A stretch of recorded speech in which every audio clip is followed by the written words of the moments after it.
ఒంటి గుడిసె ఉన్నా, ఒక బుగ్గ ఒక ఫ్యాన్ ఉన్నా ముక్కు బిల్లి కరెంటు బిల్లులు వసూలు చేశారు.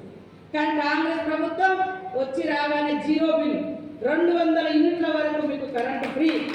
ఆల్రెడీ మనమే ఓపెన్ చేసినాం, ఈరోజు కూడా మన దగ్గర మళ్ళీ ఓపెన్ చేస్తాం.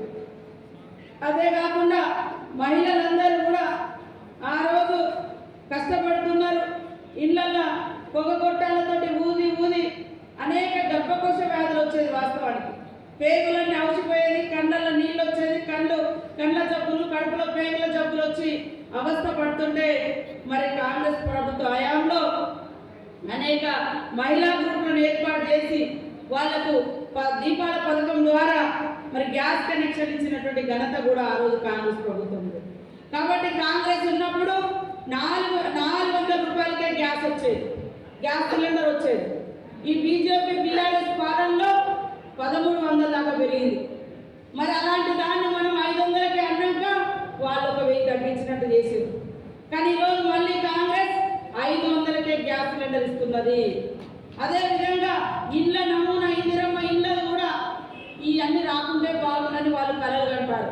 కానీ కాంగ్రెస్ ప్రభుత్వం ఎప్పుడు అధికారంలో ఉన్నా, ఎక్కడ అధికారంలో ఉన్నా ప్రజల సంపదను పెంచడం, మనం సంపద సృష్టించడం కోసము లేదా ఎన్నికేసుకోవడం, 1,00,000 కోట్లు కట్టి కాళేశ్వరం లాంటి కథ ప్రాజెక్టులను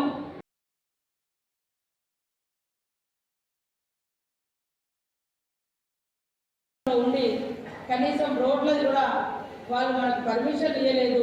పైగా ఇక్కడటువంటి ప్రజల్ని మరి ఫారెస్ట్ అధికారులు కొట్టేటువంటి పరిస్థితి కూడా వచ్చిందంటే దీంట్లో సెంట్రల్ ప్రభుత్వం యొక్క భాగస్వామ్యము, ఆనాటి బీఆర్ఎస్ పార్టీ యొక్క భాగస్వామ్యం లేదంటేనే కాంగ్రెస్ ప్రభుత్వం. పేదలను ఆదుకోవడం అంటేనే కాంగ్రెస్ ప్రభుత్వం. ఇవాళ వచ్చి రాగానే పథకాల అమలుతో పాటు ఇల్లు, ఏ ఊరు పైన ఇల్లు కూలిపోయి ఉన్నాయి, అలాంటి వాటిని నియోజకవర్గానికి 3,500 చొప్పున మరి ఇల్లు ఇస్తా ఉన్నాం 5 లక్షలతోటి. కనీసం ఈ టీఆర్ఎస్ ప్రభుత్వం కట్టిన ఇల్లు ఎక్కడైనా కడితే దాన్ని కూడా పంచలేదు, ఇవ్వలేదు. ఎందుకంటే కాంట్రాక్టుల కోసం కట్టి తప్ప కర్షకుల కోసం, పేదల కోసం కాదు అనేది అర్థమవుతా ఉంది. ఆదిలాబాద్ జిల్లాకు గత ప్రభుత్వాలు అన్యాయం చేసినాయి.